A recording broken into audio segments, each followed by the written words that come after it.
तो काला सागर में रशियन फोर्सेस को भारी नुकसान उठाना पड़ा है, लेकिन यूक्रेन के आसमान में रशिया की वायुसेना एयरफोर्स इसका बदला ले रही है। रशियन फोर्सेस द्वारा जो वीडियो जारी किया गया है उसमें उसके फाइटर जेट यूक्रेन के सैन्य ठिकानों को तबाह करते दिखे।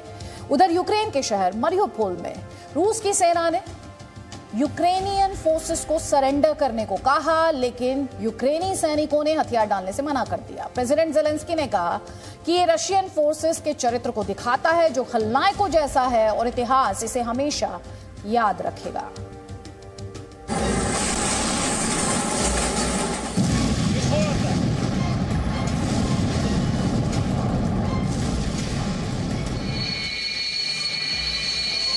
रूसी वायुसेना का Su-34 एयरक्राफ्ट हमले के लिए तैयार है। ये फाइटर जेट उड़ान भरने ही वाला है। देखते ही देखते इसने टेक ऑफ किया और यूक्रेनी सेना को टारगेट करने के लिए निकल पड़ा।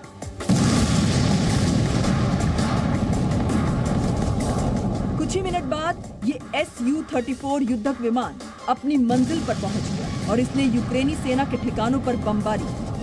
रूसी सेना की तरफ से जारी इस वीडियो में जमीन पर आग का गोला नजर आ रहा है। चारों तरफ ऊंची लपटें और धुआं छाया है। थोड़ी देर बाद रूसी वायुसेना का फाइटर जेट अपना मिशन पूरा कर लौट आया। अब देखिए कि रूसी सेना के हमले में यूक्रेन में कितनी तबाही मची है। बम और मिसाइल्स के प्रचंड प्रहार से ये गाड़ियां जल गई हैं।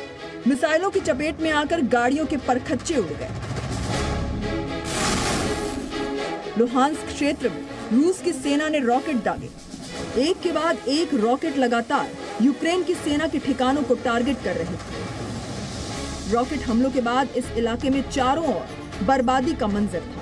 मकान मलबे में तब्दील हो चुके थे। बड़ी बड़ी इमारतें खंडर हो चुकी थी। आशियाने मटिया मेट हो चुके थे और उसके साथ ही उन्हें बनाने वालों के सपनों के घरौंदे भी टूट चुके थे।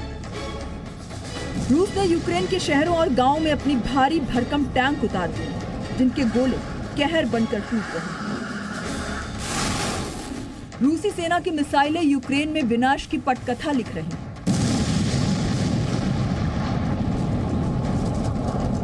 Ракетными войсками и артиллерией нанесены удары по 1053 объектам украинской военной инфраструктуры. Среди них уничтожено 31 пункт управления, 6 складов горюче-смазочных материалов, 910 опорных пунктов и районов сосредоточения живой силы противника. रूस की सेना ने मारियोपोल शहर पर कब्जा कर लिया है। पुतिन की फौज ने शहर को घेर लिया है। मारियोपोल में चारों ओर तबाही के निशान हैं। ड्रोन कैमरे से ली गई तस्वीरें इसकी गवाही दे रही हैं। यूक्रेन के राष्ट्रपति जेलेंस्की ने आरोप लगाया है कि मारियोपोल में हालात बहुत खराब हैं। पुतिन की आर्मी नागरिकों को बचाने के मिशन को भी रोक रही है। Ситуація в Маріуполі залишається без змін, максимально жорсткою. Російські військові блокують будь-які намагання організувати гуманітарні коридори і врятувати людей, наших людей, місцевих мешканців, які опинились в руках окупантів. Намагаються депортувати або навіть мобілізувати в окупаційні війська. रूस ने मारियोपोल में यूक्रेन की सेना से सरेंडर के लिए कहा, लेकिन यूक्रेन की फौज ने रूस की चेतावनी को मानने से इनकार कर दिया और ऐलान किया कि वो आखिरी दम तक पुतिन की फौज का मुकाबला करेंगे। रूस की फौज ने यूक्रेन के पूर्वी हिस्से में हमले बढ़ा दिए हैं।